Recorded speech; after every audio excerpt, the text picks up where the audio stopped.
بسم اللہ الرحمن الرحیم۔ رسول اللہ صلی اللہ علیہ وآلہ وسلم سے عرض کی گئی، اللہ کے رسول مشرکین کے خلاف دعا کیجیے۔ آپ نے فرمایا، مجھے لعنت کرنے والا بنا کر نہیں بھیجا گیا، مجھے تو رحمت بنا کر بھیجا گیا ہے۔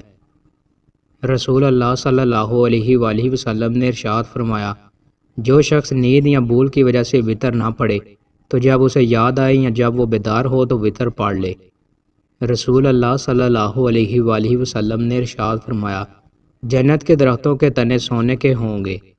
رسول اللہ صلی اللہ علیہ وآلہ وسلم نے ارشاد فرمایا، صدقہ سے مال کام نہیں ہوتا، درگزر کرنے اور معاف کر دینے سے اللہ بندے کی عزت میں اضافہ فرماتا ہے، اور جو کوئی اللہ کی خاطر تواضع اختیار کرتا ہے تو اللہ اس کو رفعت عطا فرماتا ہے۔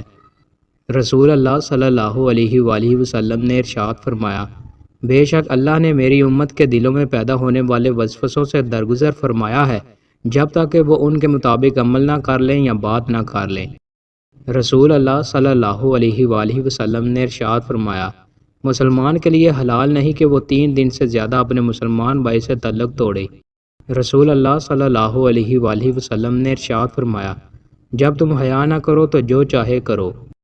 رسول اللہ صلی اللہ علیہ وآلہ وسلم نے ارشاد فرمایا، عاجزی اختیار کرو اور مسکینوں کے ساتھ بیٹھا کرو، اللہ پاک کی بارگاہ میں تمہارا مرتبہ بلند ہو جائے گا اور تکبر سے بھی بری ہو جاؤ گے۔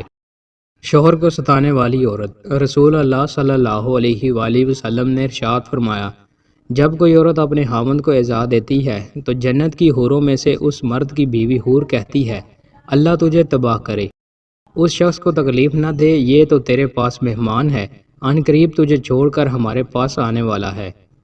دوستو، مزید اچھی ویڈیوز کے لیے ہمارے چینل کو سبسکرائب لازمی کریں۔ بہت شکریہ۔